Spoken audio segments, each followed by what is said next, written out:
ry'omuhwezi w'omuduumizi w'amahega y'itaka Major General Francis Tachirwa kufa ahizobe ry'urwa mukaga akasheshekera izuba ondijo mu ishurukare mukuru owihe rya UPDF Major General Deus Sunday nawe yarwumagara genseje Korejera hakano Chris Magezi omugambezi w'amahega ya UPDF Major General Deus Sunday yafaka sheshekera izuba ubu yabanaza kushabira mbiri gwa Major General Francis Tachirwa wabanashabira hakanisa ya All Saints na Kasero yafabwa nyuma yo kutunga uburemezo mu kwesya obwe baheza kumwekanyizo mu iraro mpiji ahicuzo guhamhera President Museveni nubwo birahereze kumwongera amadara kurugahidara ya Brigadier General kuba Major General aho yafera yabara mukuru w'enkambi y'amahe ya Masaka elikumanywanka Kasijagira kandi obwo akabaho na komanda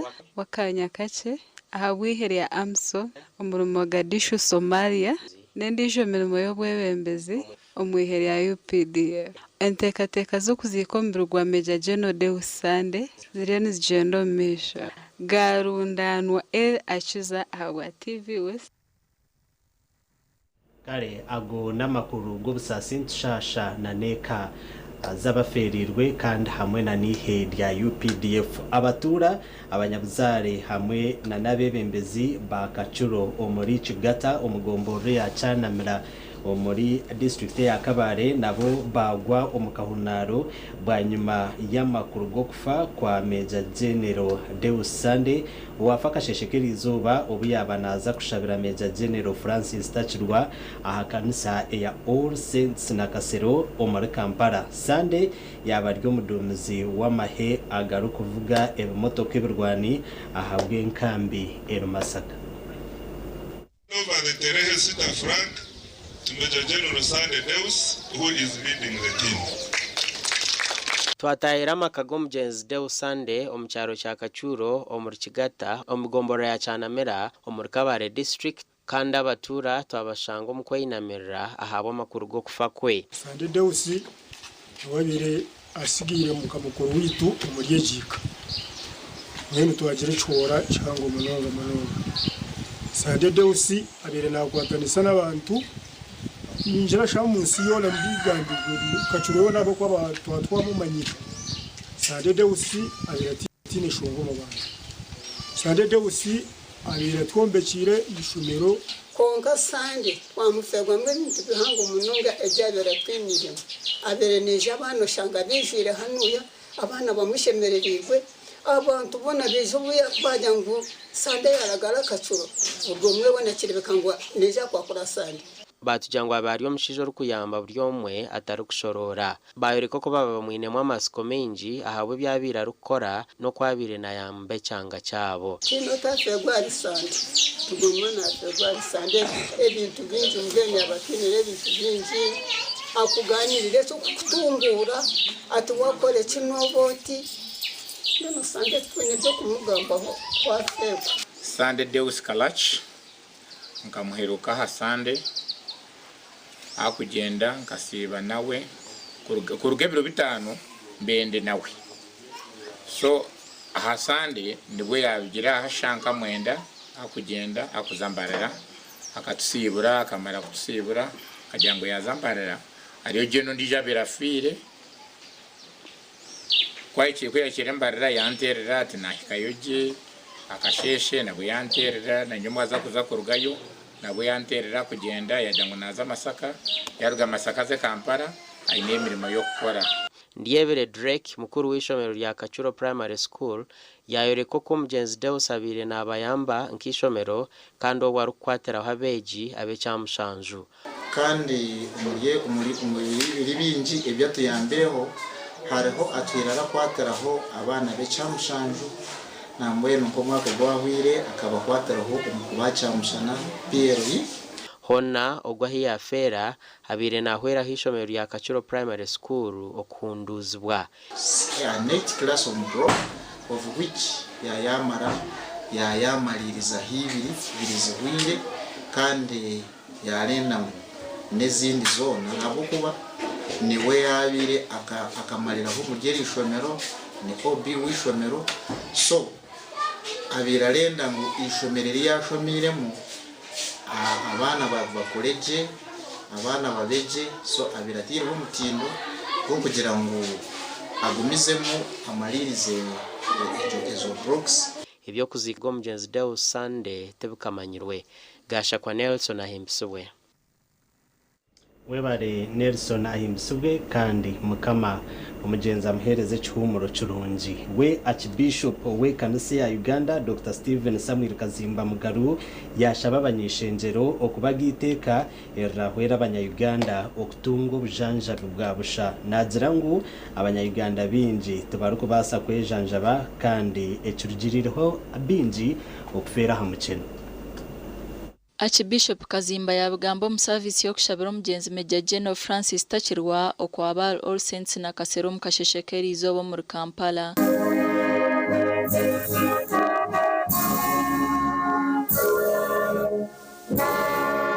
Kurigira Dr. Kazimba abanya-Uganda bingi nibafa bwira bwashesha abwo kubura sente zo kubaraguriza nubwo endwara ziri kubita zakubire nizitambwa. Mbego, I think you can be faster than that. So I want you members of parliament here present and incoming, I want to invite you to advocate for the national insurance for the people, because that's why people say now should be thrown out, but who is able to get all that money? So the national insurance should be one of the things to be given attention in the next parliament. Okushabira omugenzi Takirwa kwahikamwe nkuyanja y'abantu kandi abanyabuzare n'abanywani be bamugamba obwo kwetwaza kurungi. This will be followed by the family of Serwano Kagogorwa. When we were left two of us, really we never thought who will go first. We never discussed that actually, we should have discussed. But him, in his own wisdom, just before he fell sick, around the 7th or something, he was discussing with somebody. They were just talking. And he told the person, said, I wish, he now called me Aunt Mzee. I wish Aunt Mzee could go first. I wish I could bury Aunt Mzee. Because if I leave her behind, she's going to suffer. So you can see the much love he had for me. He didn't want me to suffer in the world. He has indeed served his nation and the people with a heart of integrity and skillful hands, like the biblical King David. That for us in our family, we serve with integrity, with commitment, and when it comes to the material things of the world, we don't have, we believe we shall find them in heaven. He's been a historical man. He's worked for the nation. He's been patriotic.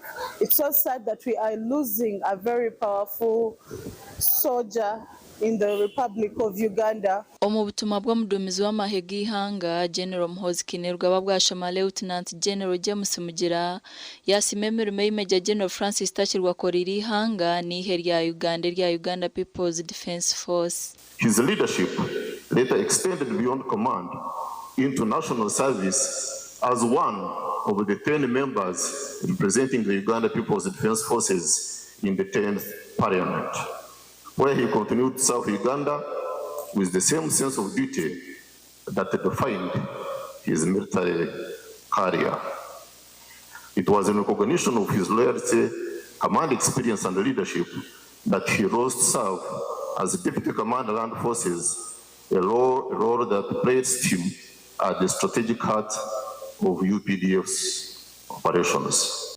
But they were able to produce and raise and nurture outstanding citizens who make a contribution to the country, second and third generation.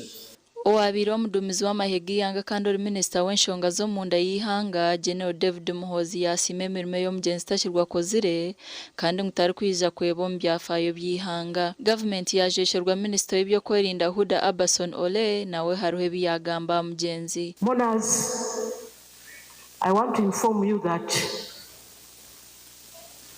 the army we have, the one now I know called UPDF, is a very unique army.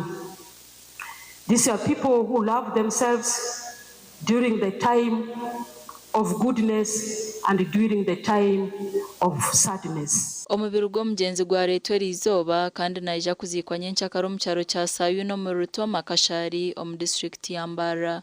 Gashakwa Damba Tadeo. Webale Damba Tadeo twagumizamu n'amakuru. Coordinator ow'ekigombe ky'ebyobutegeki kya NUP Bright Muhumuza erizoba yarekurwa bwanyuma y'esande 3 arakabora murro. Bright Muhumuza naagambwa kuba yabuzibweho aha biro 13 ebyokwezo kukubanza omwaka ogu bitakija kurebekaho mu koti ya Mbarara ey'omuramuzi w'idara ryo kubanza aha biro 5 ebyokwezi kwa kabiri nabwe omwaka ogu ogw'2026. Ogu erizoba yatungo kwemererwa obwe koti yabetorirwa bibyo kwerinda okwenda kunyweza ngo hatagira baakubaasa kuba baba nibenda kuretaho kwekarakasa omu koti. Muhumuza Bright akaba yasimbira habwa MP bwa Mbarara City South kandi akaruuru tarakatire bwanyuma yo kuhambwa 2013 kandi akaruuru katirwe 2015 okwo kubanza.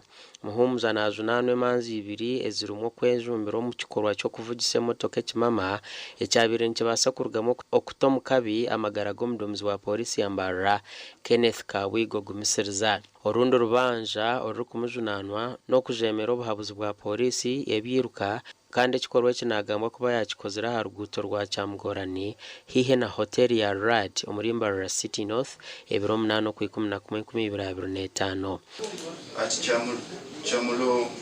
Chamugolong cell in Mbarara City in a manner so rash or negligent, likely to cause harm to SP Kenneth Kawigo. Beitu Muhumuza ebyo byona yabyakana atakashyira hakwemererwa omutonganirizi wa gavumenti Kabasita Shama yashaba koti kubatandika kurro rubanja no kuhoza kandi nakitabaza DPC Kenneth Kawigo yabari omu koti okuhobujuruzi. Bitu ba Prida ba Muhumuza okushaba kwa Shama bakutera empimbi na muzana bari kujangwa erizoba lyabari ryokushaba kwemererwa kutarukuhoza. I have information to believe that has been adjourned for hearing, Your Worship. But I leave court with its discretion on whether the matter is to be heard today or it's going to afford more time to counsel to acquaint themselves with what we have disclosed to them to afford the hearing. DPC Kawigo yabanza kwanga ngo Muhumuza atemererwa ahabo kugira ngo ekintu eki nikitinisiriza amagarage yaba yarekwirwe. Bitu ba Prida nacyo bakiteramu ebituri kandi hona nabo muramuzi yikirizana no kushaba kwabo. I consider him, in my opinion, not to be a person of responsibility because looking at how he behaved on that day. Don't go into the merit of the case. That's why you have fears. Or tell them what you Because you will hear you on the case. On that case, yeah. My fears are that he's capable of causing harm to me, as he attempted to do, because someone who has no respect for authority and law trying to harm police officers on duty when he was seeing me. Muhumuza ikirizwa kwemererwa ha musingo gwa miliyoni 1 ezo buroho kandi baroya be bana bashaba miliyoni 4 ezo butaroho. Itekanda turagira ngo umuntu yaba inendanga muntu ayina yiba kweta nini ninga national identification number erukubero hebu mukwasiro ebinku mu amisho na byone by'abanya Uganda bagera itekanda jangu na abari yo munya Uganda nabwo cyo twamanyisa kodi ngwegendere aharya ahanini ya buri muntu in case kuba kuterra nka chairman rero siwana kabara kwate simu client witu bamuhereze obwema aze kurebera abana ahabo kuba akomerwe ebero aberna nabena ebirengeresha hana na munana is constitution eri kuhereza kodi Orubanja rwayongezebwayo ku 2012 kwa Kashari 2026 ubaragarucyo mu koti kutandika koza gasha kwa Fred turyakira kabango webare Fred turyakira kabango murebe bwitu wa TV sto murunji ni ngusima aho kuturebera hona kandi webare na nokutorana kureba TV West studio makuru agacencuire konka twaza kubanza tumureho tugarukana makuru agandi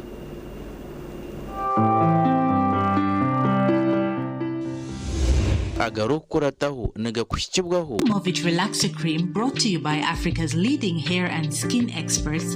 I get to wear my hair like I live my life.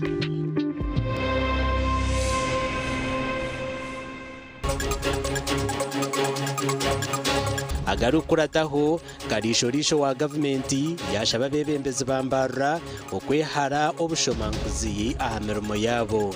And I would like to take this opportunity to thank you for your cooperation. Obuhabuzi ahabyo bwegese nibikushikibwaho. At Advanced International University, we offer various courses in business, education, humanity and social sciences. Bumbeire Secondary School Day and Boarding erikushangwa Bumbeire Bushenyi District ekwiniro bwegese burungi kandi bwo mutindo gwa higuru.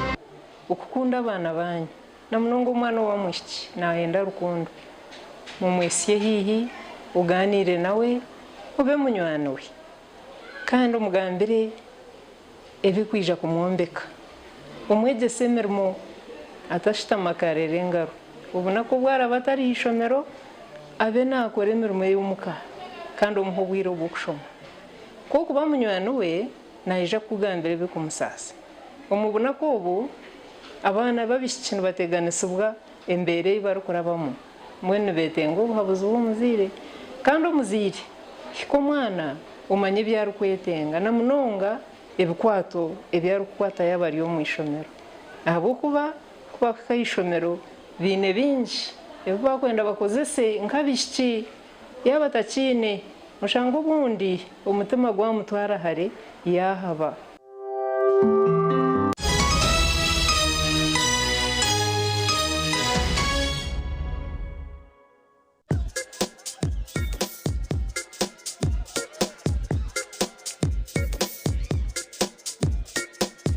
Are you in panic?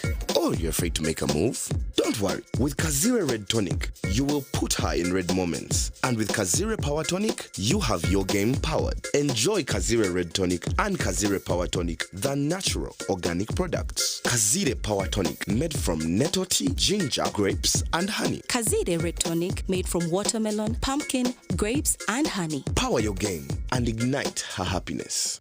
Skylight Hotel, restaurant uhereza bwo murembo muri Mbarara City. Ahi barukereza breakfast, ngakatogo, omelette, Rolex, shumbusha, chapati, chai yamate, eyo mukaru, akatunda ko murembe nebindi. Bineona chamushanere kutandika shamu kagazi hangwe. Nibateke nkoko, embuzi, echenyanja, muchamo, obushaza, akaru, ekitoche, echozi, emondi, greens, obutura, eshwiga, kandi echo kunywa. Nichigenderaho. Hey, manya bino buraro burunji bwo murembe. Aha bei nunji kandi warara Skylight Hotel Mbarara City. Breakfast ne yabusha bine rooms eziri self contained DSTV, security rije kandi parking ne yemarira. Bine bara yo murembe. Pool table, sauna na steam bath hamwe na conference hall. Skylight Hotel neshangwa omuri Mbarara City wahingura kace aha Vision Empire orguto rwatora katete. Ijukangu nibo ba director ba Skylight Hotel rukunjiri ebirukiraho tera notu mushanje mwenda 18 58 38 ninga notu mushanje notu mukaga 36 36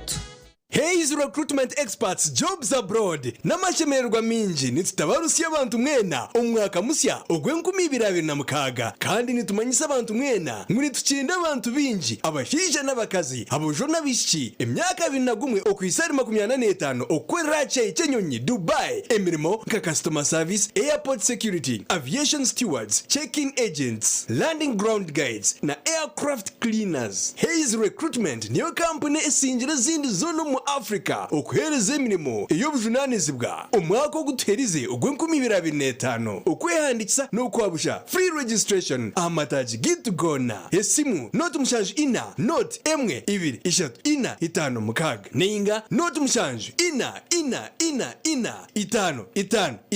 itano noro n'omwanya gw'obuhumuro ogurimo obusinge kandi gubonire muri Mbarara City Summit Gold Hotel nituho buraro bw'omurembe buri kishenge kiri mu DSTV intercom na wifi twine za cottages za gardens impango ezokoreramu amagenyi aga buri kika oine business meeting leta abantu bawe conference hall twine restaurant ekutebekanisa ebyokurya ebya buri muringo rero cyaka kukiringa bine bara erimu ekyokunywa kyekika kyona ekyorukwenda ebyokwerinda byitu bikebembire bindi byona okubukinga tera 0754 tusanje asungine n'akatare kakatozo akashozi kabiharwe omuri Mbarara City.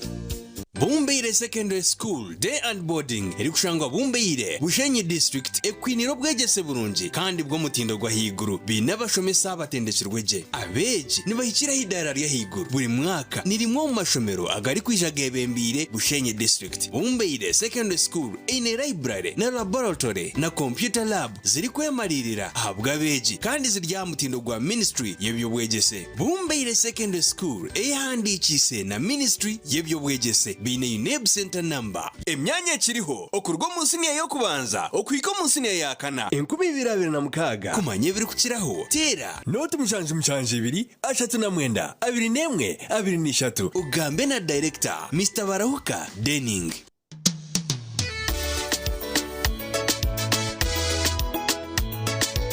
Manager ogito wagito konka batumu kidara kabatakagiremo MC takiziri DJ atumwe na wearing ebyoma tugumiseze shanki ibiri bantu mareka turgo muzano tugume twatesha twagamba shamushanju zibe shamushanju tikizana ngu okushara cake ni shamushanju nizeze nyine byo ni shara cake tukazakunywa mbogo na wampesi yona nesente konga tanywire mbogo nikushekerera nikuteganisa wenda ninyende mbogo yoka oyine mbogo kanaba mulungi ayibambe nikorera ayimukama wanje okagaruka meshara zanje. We labor to excel is our motto. Long live Bonnie Conceal. Hello Bonnie Conceal viewers. Once again, I welcome you to your dearest channel, to your dearest TV at Bonnie Conceal Girls Vocational Secondary School. We are located in Abasingire district in western Uganda. It is a girls' school.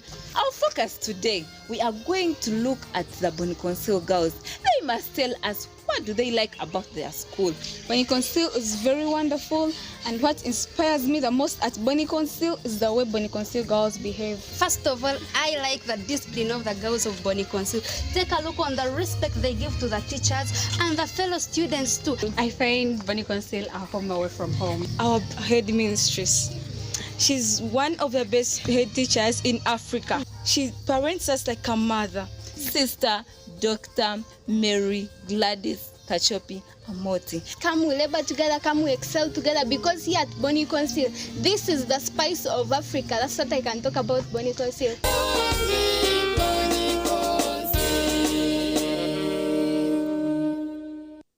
Best friend ni wafe emuteni yo ya dala gamba ti best friend ni emuteni yo ya dala nyo tutandikidde Kampala naye tugenda mu ggwanga lyonna nga tugaba school fees wa mwaka mulamba. Twebaza omukama okuba nti nno atuwadde omukisa guno ate ne MTN okuba nti esasulidde omwana fees ez'omwaka omulamba ebe tutikudde omugugu era kuba sente ezo ziba nyingi nnyo.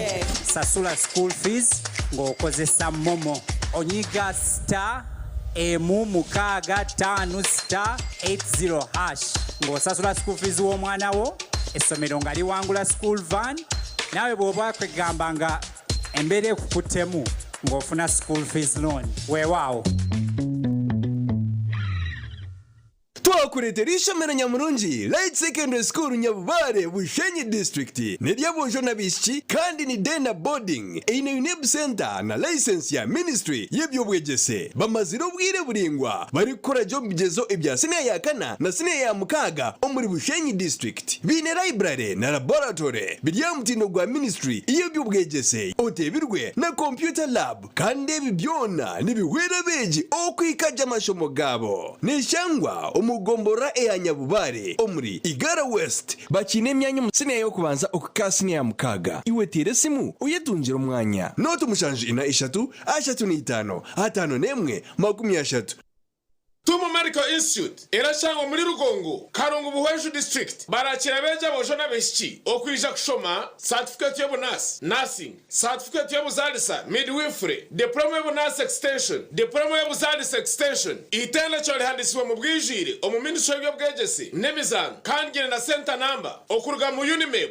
itenda cyo ginentani sabwo buherezo skills lab ejire byo kushomeraho abashomeza batende kigweje library jire bitabo internet na wifi bushabwa beje na staff igwariro ryo kuragurira beje bagwara intambura ya bushabwa beje babarahumura na babarahumuruka ebyo kuriya biri fresh kuruga mu famu zitendekero abeje bona baratunga buraro bwa busha umwanya ni muhango kandi gwehererire abwa beje kushoma kurunje abeje barashoma certificate barashasha sirinje miliyoni 1.50 aba diploma sirinje miliyoni 1.40 okumenya birakiraho tera not mushanju 5 mushanju ni 5 mushanju ni 3 ikumineyo excellent innovation and diversity in health.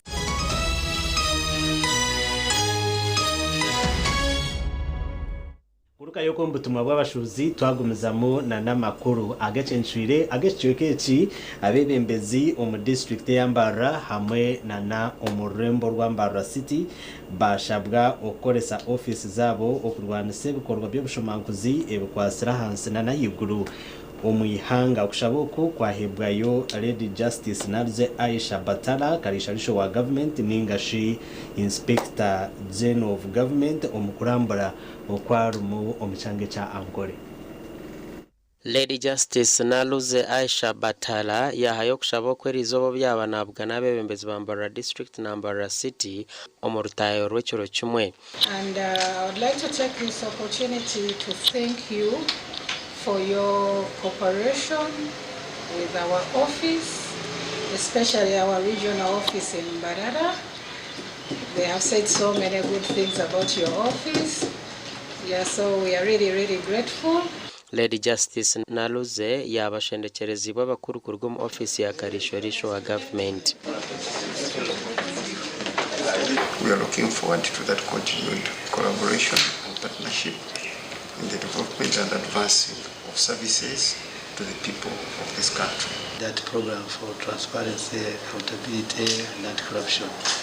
The idea is that the fight against corruption, which we know that it affects all of us, should be customized to entities. Aharimbara district abebembezi bakwasa IGG na ba officer be eitakerimbara district bahire kombeka office kandi David Muhezi DC wambara district yashobora ngo eki bakikozera hawe nkoragana nonje y'ibine na IGG. We have 46 parishes and we have 359 villages. So those are the people we are serving. It's not far from here where the headquarters is, about 20 kilometers. And that's how we are working. Your office and our office, we are doing the same job. The difference is that we are on the ground, you are up there. We know what has brought you today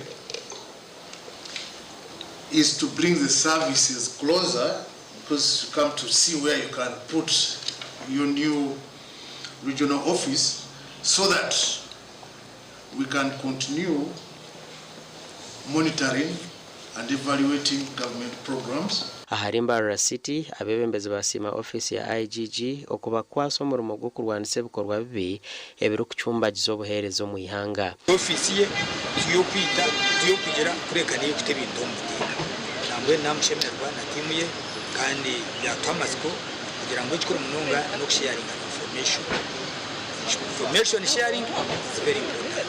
Onkanto reba ngo bumwe ofisi ya IGG nekera kurindira complaints za rugomba kana nimbashaba umwe communication cyo bari andi kugira ngo umwe batalindirira ngo ibintu byaza out of hand ukabashimiye kubandi baraba mu different entities. Dashakwa Abdukarim Sengendo.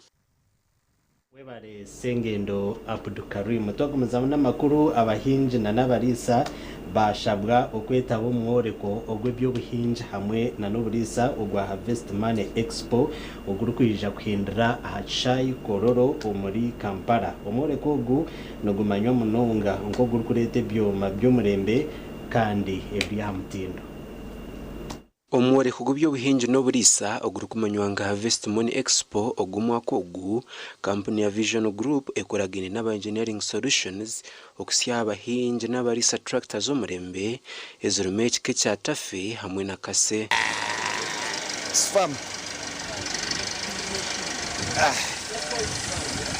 Orukura bakitunza ba Engineering Solutions Medi Mweri nagirangu bashemerirwe kutambura na Vision Group okumara emyaka 10 kandi ngo ha murundo ogu nibenda kusharraho abantu n'obucweka 25 harigana aha mihendo ya za tractor zabo okumara ebiro 3 ebaramara omworeko ogu. The expo has changed the lifestyle of farmers of this country. At the inception of this whole idea of Harvest Money Expo, farmers used to come to see, move around. Now, farmers come to the expo to buy, to shop. Harvest Money Expo increasingly is becoming part of the farmers' calendar of this country. With most of the tractors, we've been doing up to 15% discount. We may have a couple of items that we shall do up to 25% since we are marking 25%. Yashaba abahinji okwijana za tractor zabe zafire bazibakanikire kandi yabashaba no kwijana sente bakagura ebintu nyamurungi kandi eby'omutindo ebibabinire. We are looking at all service works, assuming farmers of this country want to do maintenance for engines, transmission systems, hydraulics. For all those works that are booked in at the expo, we shall extend 25% discount. Omumuru bakitunzi ba Engineering Solutions Ivan Wampuna yashaba abantu kwija mu bwingi omumworeko ogu okutunga obukugu omukuhinga no kulisa. Bananga bagamba agamba mmwe akowa ekigendo beera ku expo mwaka guno kigenda beera kyanjawulo nnyo. Guno mwaka gwa 10 nga Engineering Solutions nga tujja mu eno expo tubakubiriza mwena abali eyo mujje muyige mulabe ebintu bino byakyuka edda abantu bali bajjanga kulaba bulabi bintu bino bikola bitya ne kati abantu bajja kugula nga engisolo guno mukisa gwe tugenda otwala tumaze mu industry eno emyaka 25 manyi ekitegeeza jangu oyige ku bantu abali experienced abantu bo nga badiringa mu byabulimu byokka. Omureko gw'ebyobuhinji n'oburiso gwa Harvest Money Expo ogumurundo gw'10 nogwija kuhindura mu kishayi kororo okurugabira byokwezi 27 byokwezi oku okusya kibanza kyokwezi okurukwijo kwa kashatu. Mpita ba customer baffe bonabona mu kino kye kiseera kyolina okujja mu Engineering Solution oganyulwemu mwene enkola kubanga tukikoze nga tuddiza aba customer baffe. So ba customer bonabona abalina tractors atafe New Holland case tubaita tubaddize kubanga guno omulundi gubawo gumugoka mu mwaka no ijukibwango kutaha muno mutwaro gumwe no kushomesebwa no mutwaro gumwe kandi hija kuba harimo imishuma 27 erukwata buhinje no burisa hona nabwo wabano wenda kutunga umudara no basa kutera hanamba yesumeji eya notu mushanju 2 3 5 ana na mwenda 80 ninga no icyarra bakitunzi bitu bona aho bari. Twagumuzamu n'amakuru mu district ya Kagadi abebyo bwegese bariyone betombuitwa munonga ahabwa abana binja bari ku rugo mu mashomero na munonga abana babojo eki nubagira ngo kiriyo kibera kirize kandi nubashaba kuhagira ecyakorwa okurwanisa ekizibeje. Izo bariyanyomwe bazyo nubo abeji okwetori hanga Uganda bagarukire omashomero abumwaka 2026 nowe chapchiti okulujera amarambuzi w'amashomero awabuyanga West Julius Alinda abana bingi tibakagarukireyo kanagira ngo nekishasha okushangango nokuchondeza korekango abana bingi no barayini bashoma bingi bakukira okuhendera level yechamushanju. Julius nagira ngo enshonga ezi n'izindi shime kuba nzitungirwa omubazi kicho kureberaho kishanjungwa abana bingi na munonga bobojo nibasiba omukombeka kwerondera akasente abandi bari omukwegura ebitoki. Hati twino observation ngo abana abojo hati kandi bo hariho ngere bagenzeni banagirizibwa hati abana abojo bagarukire mu kusomba bitoke kuhimba enku okuhereza abakuombeka umusenyi nokutemba ibimotoka nibarubase ebintu hati kandi no sankiro kino waitu mutekaniza ngo masomero kiro kino mbungireho esomero limo P7 ina abana 15 abana 9 bona baisiki abojo bali bana nkaga bonka.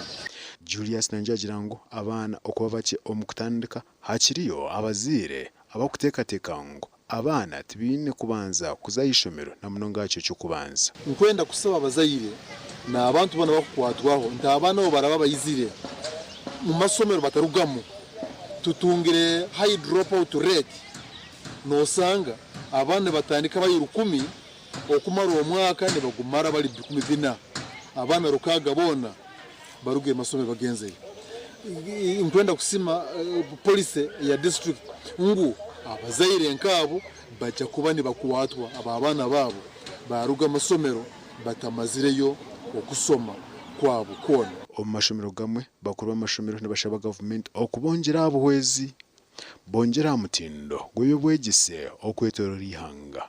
So tukwetaga ebyombeko vya classrooms, computers, laboratories nibyo busagike muno tukwenda muno mu government na more textbooks, more equipments za science. Abasomesa ni baruga mu makagabu batene buraro no sanga classes zitakumara uba desks baitu aro bebyo usanga nka district local government ne yijam nka desks some classrooms baitu nka teachers quarters. It is still a problem.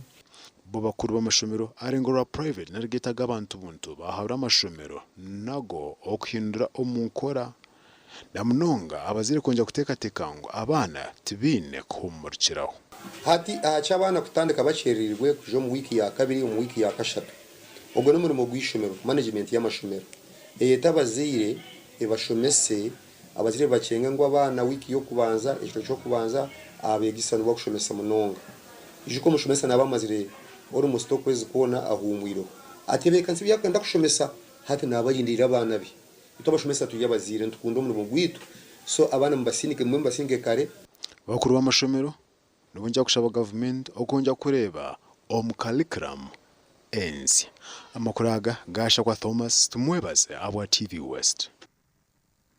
Webare Thomas tumwebaze eminyeto abarjire omu mashomero na nabisha batwirenda bakiryo mu kushoma omubyare byakwasirwa musheke gwo kutwara amajuta aga Kingfisher mu district ya Kikube bahirwe obukugu obw'emyoga y'emikono na nomutwe na nebukwato ebyo kutandikiraho okwekozesa. Abashomesi bwo bukugugwe by'emikono no mutwe kandi bakahebwe bukwato byo kutandikiraho n'emyeta barigiro mu mashomero nabishya batwirenda nibachoma abari kurenga bitano ku rugombyare birukurabwamo mushecyo gurukurabwamo amajuta agari ku rugombe diba by'amajuta bya Kingfisher Oil Development Area aha mwaro gwa Buko mu district ya Kikube. aba bashomesibwe kampuni ya Sinok Uganda Limited ebyokukora amashoke okombeka okuteeka okubazire biharani hamwe n'obukugu obundi. Keep practicing from today until when you're able to do it very well. But also start now. Don't wait to start tomorrow. As Sinok, we are here and committed to keep supporting you. In case you have any need or any advice you would like us to give to you, the CA team is here. We're a big team and we keep moving around the community. Continue honing your skills, continue being the best at what you do. They normally say that cream comes to the top.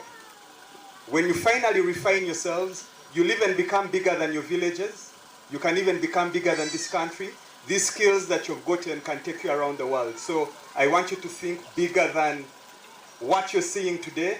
Aba babaherize biharani ebyokwejonisa mu kuteeka ebyokwejonisa mu kombeka hamwe n'ebindi bikwato. For a community to grow, we must uplift the lowest of society. We must uplift vulnerable groups such as women and children. We must uplift the youth. If we only train the old people or only people in places of importance, let us say local leaders, and we do not train the women in this community, something will be lacking. Mwegere mu mazire ekimusingira uko mubaire n'ebintu bibiri mubaire n'engeso kandi makora n'amaani mwebale. Discipline and hard work lead to success. Mukigarukemu discipline and hard work lead to success. Oboba n'engeso okakora n'amaani mpaka okoraki osingura tutere mukama kwengaro. Aha abantu bitana bishi bishatu babire bina abana kandi bari kutura bonka. Out of the 300 women, I think about 323 are mothers.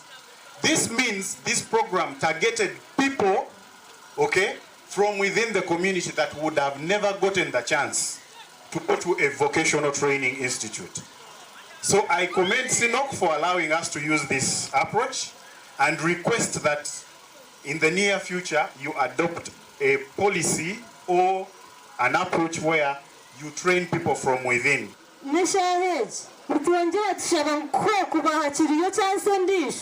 Mwonjera mutwegese nitwe tumanye kuvuga enyonyi ahaku bunyoro region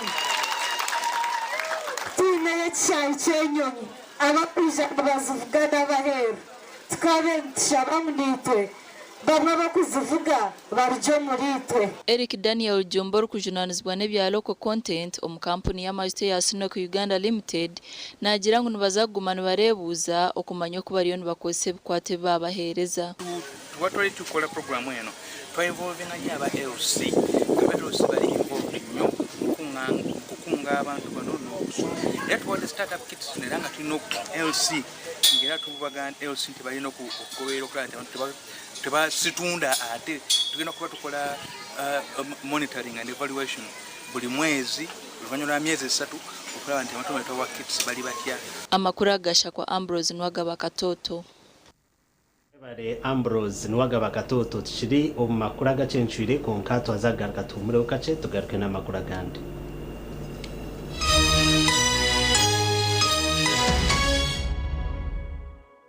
The management of Plus 2 High School in Bushenyi informs the parents, the learners and the general public that first term 2026 will commence on the 10th of February 2026.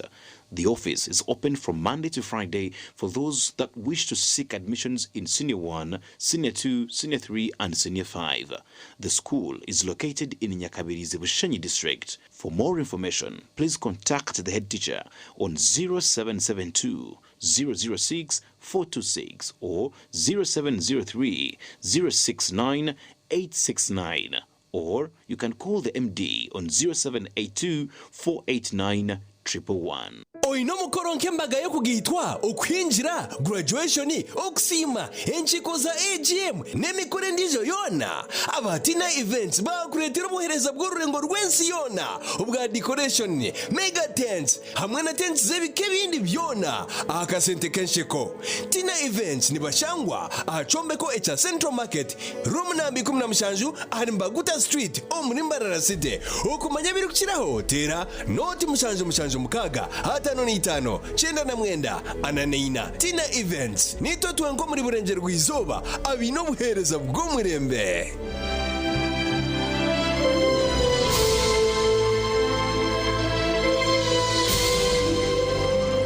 Nitukwanjulira Mbarara Institute of Health Sciences and Management ishomero lyonka erikyasingirayo okugunjura abashaho hamwe n'abazarisa aharurengo rwa certificate na diploma diploma in medical laboratory technology, diploma in medical records and health informatics, diploma in pharmacy. Lero bagaruka bashomesa certificate na diploma in nursing and midwifery. Ishomereri erine medical laboratory erime byoma nibereba ko muntu ey'omurembe kompyuta z'ekika higuru kandi eby'emizano bakabiteeka mamanika kandi ishomereri rahamibwe ministry ey'obwegyesi na ministry of health kandi biine bus rugogoma ey'okutambuza abeegi ebyombeko eby'omurembe hamwe n'omwanya rugogoma gw'okushomeramu ebitabo ogurikureebeka kurungi nirishangwa aha nguudo nyeigendwa eyambarara isingiro odakakiro mu tawuni ya Kaberebe okumanya biri kukiraho noti mushanju 2 kaga na mushanju 32 Nkaganemu. Mbarara Institute of Health Sciences and Management. We strive for quality health. Katochi, eino bunuzi bwayo. Katochi, kerya hamutindo. Katochi, okurugeri izoba abantu banje tibarigaruka kugirenda kwa hamutima. Byaguma bina mashemererwa. Ahabwo kuba natongoze cyo kunywa kisya echa katochi mugume munywecho. Katochi, eino bunuzi bwayo. Katochi, kerya hamutindo. Katochi, eina chama chayo. Muhute katochi, yerya hamutindo. Katochi alcoholic drink yenuzire kandi terkuleta hangover nekogwa bakabiri Foods and Beverages Company Limited otaka ikize myaka 18 otanywaho.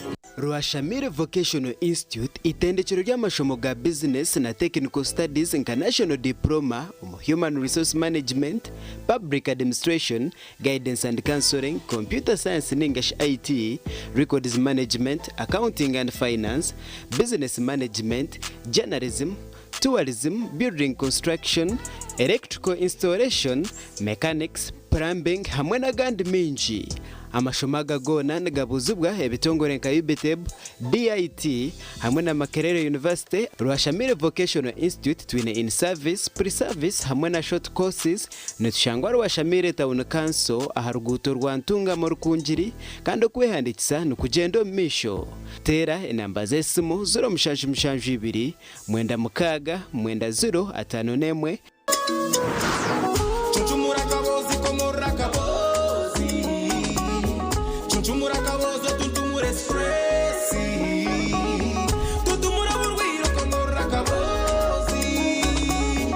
Oshemezo mu wife, oshemezo mu husband. Komora chukunywa cha kabozi multivitamin drink. Chikutasyo munsi y'amagara marungi. Nichikuyambaho kwigura emisi kireta amana masyo mubashija hamwe n'abakazi n'endijo megasho kwata kabozi multivitamin drink otuntumura cyubaro na stress. Echo kunywa cha kabozi multivitamin drink nichikorwa bakabozi Health Products Limited chamibwa UNBS kandi churuhombe pimo bya milliliters 320 omuduka supermarkets hamwe n'imotoka z'abakabozi okwetorori hanga ryona okushubara no kumanya birukiraho 0702 15 91 01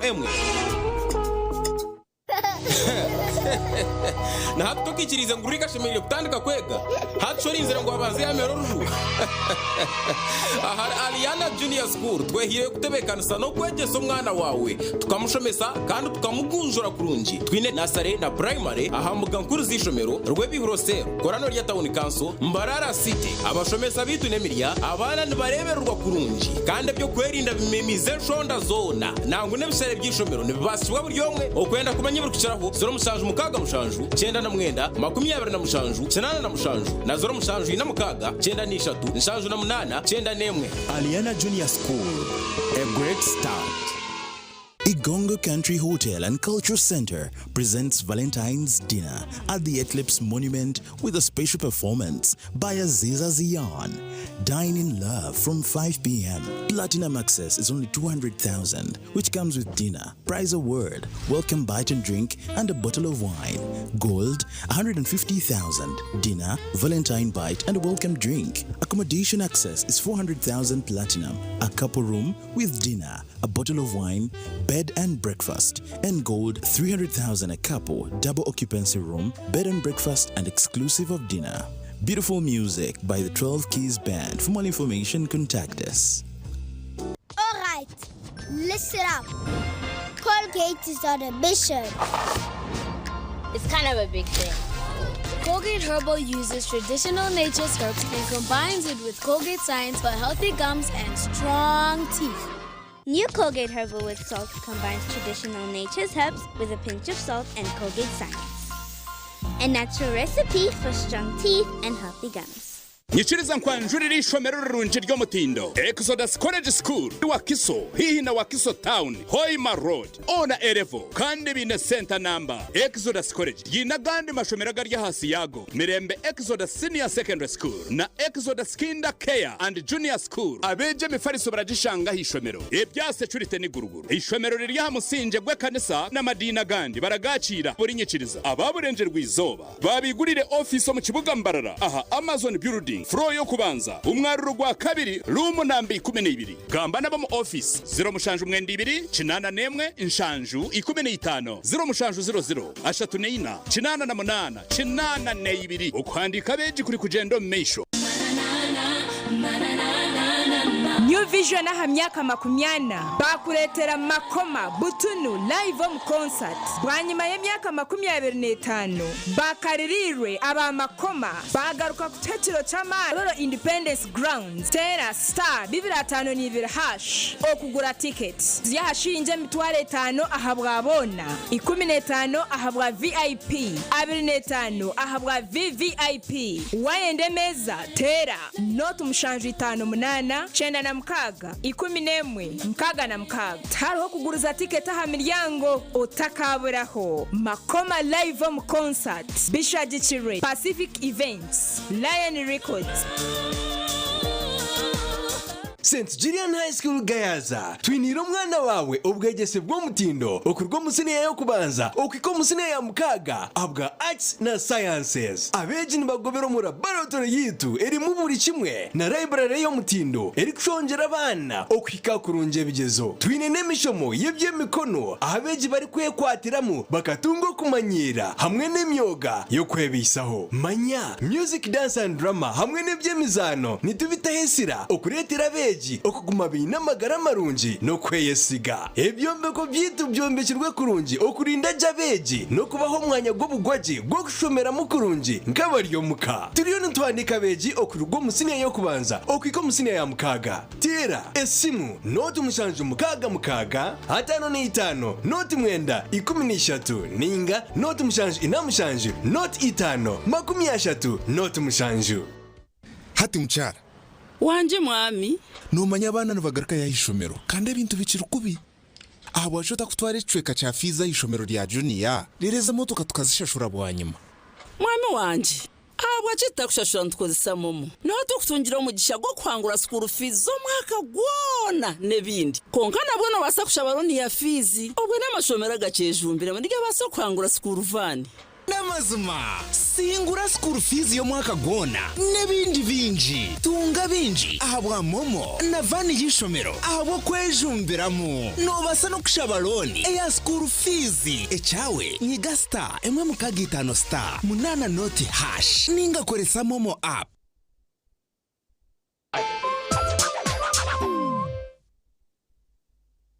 St Michael High School Rugazi ni ishomero rirungi eryo mutindo kandi riri kwesimisa ni ishomero rya gavumenti ahansi ya USE rya musinje gwekerezia ni rya dena boarding ni rya chira bojo n'abishiki ni rishomesa science na arts ona A-level bine library yo mutindo computer lab ni nungi eri mu buri kimwe classrooms eziri kumara kandi zo mutindo ni bashomesa bari kutomu nkora nka curriculum ensya okweri kwegesa bine projects nkorutoche okurise mbuzi empunu kandi omubyemizano tino uri kubingana aha district abashomesa batendekirweje ebishere by'ishomero nibibasibwa bashanje Rugazi Rubirizi ninga baterera asimu noti mushanje 288 22 23. Ready to be entertained? We've got you. GoTV's got more shows just for you. That's right. More movies? Yes. Jackpot.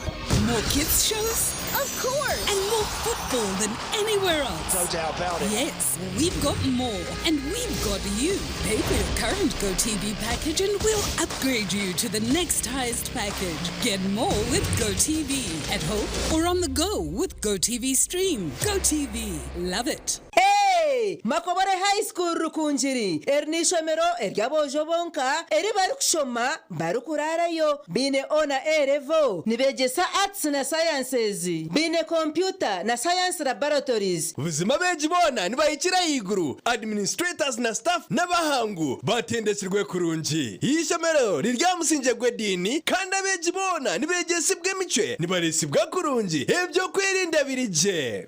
Hey! Makobore High School nishomero erukunda ebyemizano nka football, basketball, volleyball, handball otebirwe nebya music, dance and drama. Makobore High School twehireyo okubasa kushomesa omwana w'omwojo akaba wo mugasho nyensya nirishangwa rukunjira municipality aha mushozi go bureberezi obwana Kigezi diocese oburukwebemberwa Bishop Onesimus Asimwe mureta beji emyanya takahwireyo moto yabo ni Ascendimas ebiri kukiraho tera noti mushanju notemwe nkaga ni 5 noti ina 5 ninga noti mushanju 5 nkaga na mushanju anana mwenda nshanju ni 3 ninga noti mushanju 82 nkaga na mukaga 5 nina 80.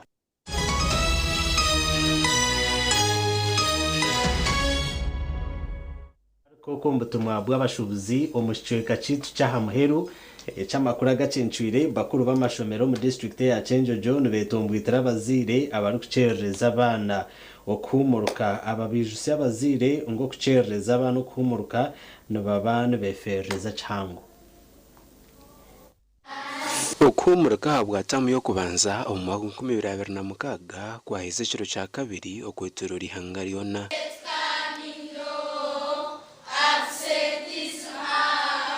mu district ya Chenjojo bakuru b'amashomero n'ubwetombitira bejo kumuruka bake nuko kushaba bazire ngo bije batise nabo abana batandike kushoma kuleta abana kiro kuno cyo kubanza ikibiro kwezi 10 ko government yatusabire abana batandike kwezi 10 abana ito batandikira abaito bayizire na batakayizire bayingi baliyo bacyalemireyo tubatera umuranga gamba mu rugeyo abakubwire muhumwire bwingi muno kwiho kwe 11 kwe 12 ko kubanze mieze yesatu yona abana bali mu cyaro nsaba abazaire mbere muri abana mbahe bitabu na pende na penso baje batandike hali yaho nyongya kuterera abazaire abayinitekereza ugamba buki yo kubanza abana tubakusoma ecyo tunko kiri akuba abandi bagamba ngo buki yo kubanze bayo cleaning isomero nko kuwasanga mu compound n'urora neyera isomero niriyera abana abantu bayitane batandikira kusoma mu mashomero ga government nka Katosa Primary School abana batandikire kushoma tubara kwikana kimwe cy'ikumi ecy'abana bona bari mu ishomero cyo kubanza bayizira abana 12 abana rukaga 5 nabo icyo tanapte kabaye nungi abana bacyari batayita abazira bakibogwinge tugira culture rundi ugamba abantu bakujya hisomero kara nibo bakubanza kusingora nibo bakubanza kutemera tubakugenda kusoma becyonke bikahwa umusilenga private schools kandi na government bikahwa no sanga anti hatito nkakiro kino nyonka gambira abasomesa bange twejja wikerinya tukatekaniza schemes of work lesson plans zikahwa classes zikahwa kutekaniza nkabiro bino ko kumanya compound inihira nayo tusobora girora mazire kusara abana busa gukora muri mugona batandikiro no gusoma umugandi abashomesa mu district ya Rubirizi abarokunaga ijoro mu rumo gwabo baraburwa kufubirwa abo kwato mu rumo gwabijaga kandi okurabura kwayewe muhezo wa mukuru w'ubwegesa wa district ya Rubirizi number 1 aja muntu betaho mu disciplinary kandi okosa itu hatukachiteka muntu apera narga tukumwikiriza ku mashomero bitu narga muntu musubmitinga ikibakwete mu ryo sanctions so hati rero togwe tujyango twakora nawe so head teacher one are required to taking a daily report y'abashomesa orukubura umushomesa tumwetaho mu disciplinary hatacheza kubura kumanya tubura kwikizana n'inshongezi yato tumutwara umuri wa sanction ito kandi secondary school tutebekanise twayagize renchiko zo kutandike tamu tutanje gushomeza nyuma zo tutandikire kandi abana basine yakane ya mukaga mbona ngwe namba yakanyire twakize nka 3 quarters zabo zizire next weekend tutandikira una nebuzo bya registration abarukwembera amashomero magirango betebekanise kurungi nuko kushaba bazire kureta abantu mu bwire primary curriculum yite tulivini ntugeza ku bici habo kuba eva kusoma secondary hati tukunze batubine mostly in P5 like tailoring mechanics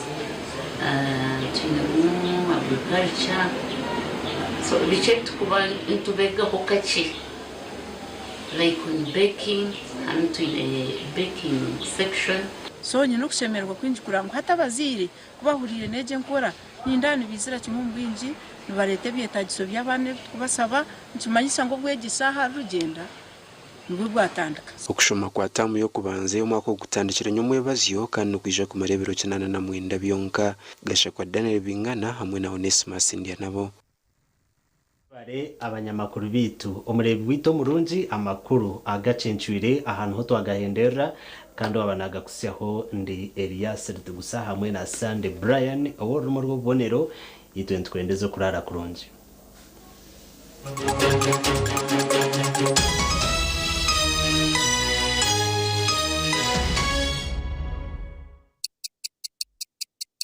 Eshaha zabishatu z'ikiro na You can now get all the Chibuzi out with MTN voice bundles. Call all networks Kubei Dondolo. Buy a 25-minute voice bundle for only 1,000 or buy any daily voice bundle of your choice. Dial *100 *21# and select daily or use the My MTN app. Ekiri kurataho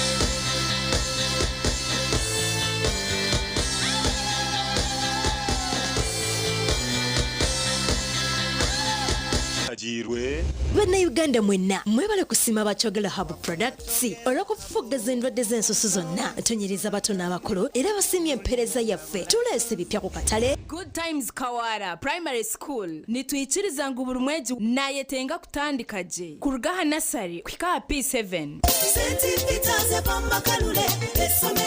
Omuzire obuhanguzi n'obutunga washomeseza omwana St Peter's SS Bombo Kalule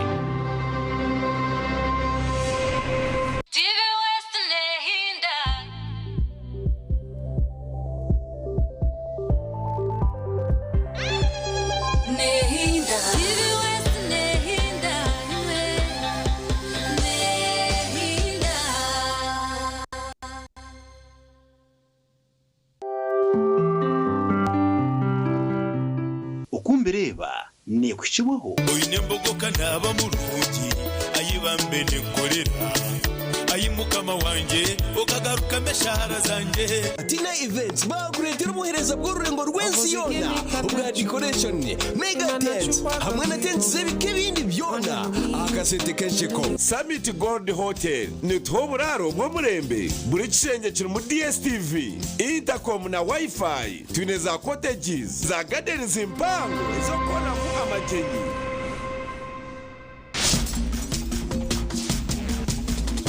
program okumbireba musibireje basebona abanyabo abarukundeba niyenda kubamanyisa ngo Summit Gold Hotel yabaharwe eyugwire kandi ne hotel yamani abo kuba sofa it is the best no bakwasa kuzayo bakafute kirenkoko yenyankore bakakwereza fish bateka fish whole fish bateke kirenge what are you talking about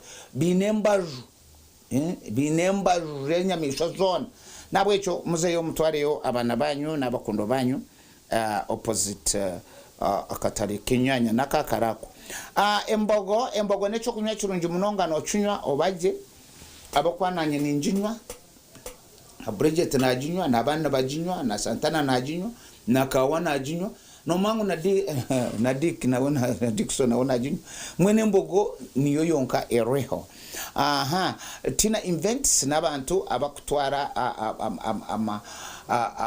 tentsi baga bakatandika rwa kabiri mpaka rwa mukaga kandi bakagaruka bakaza yashira nubo bonka bakasakora decoration they have standby generators nabwecho mubakozese mubiye ebintu bingi it is invent they can do decoration they can do tents they can do disco they can do emusimba mukorondera so you understand bakwaka shoda ebyasugara barichera MPs I want you to increase yesterday ngambra chintu cha okwameneka constitution chichire kwameneka constitution chichire tine constitution itakamendingwa ebiragiro bya Yesu byatira ebiragiro 10 nibyo bitakamendingwa kuko abantu bakiza bayinjira mu bindi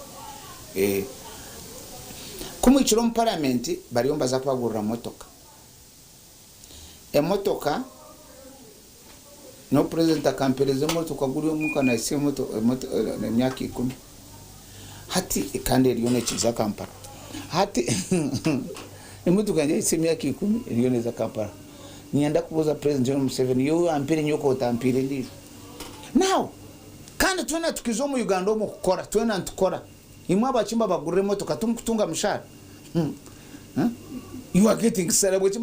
I don't like this business. Tokujango mubanya ba speaker babagurire motoka tabakutunga mshara ibintu nibituteganisa nyumpuda byanteganisa abwakine mugurira abantu abine hokana mukabongere naka somebody is getting salary wogaruka wamwereze motoka aha sente zanje ine kigombe kinu mom kigombe kinu mwa nkani ngezo kubagambira ebisente kuzitwazibwa wanyetegereza isitu ungo kuturabe twine sente zo kuyaga tutantu zurundana kandi tureke tuteke ekitabo umkantu tumuyaje aruka tukaziyaga kandi wanyetegereza kandi ukagaruka kakwata amagoba ngo abantu tubayika ngo bongere tokwatsa kuyagira mu ntemirondesha kandi so seriyemo so tokubasa kwereza umushara MP okamuhereza umushara gwanje kandi ukagaruka ukagira ngo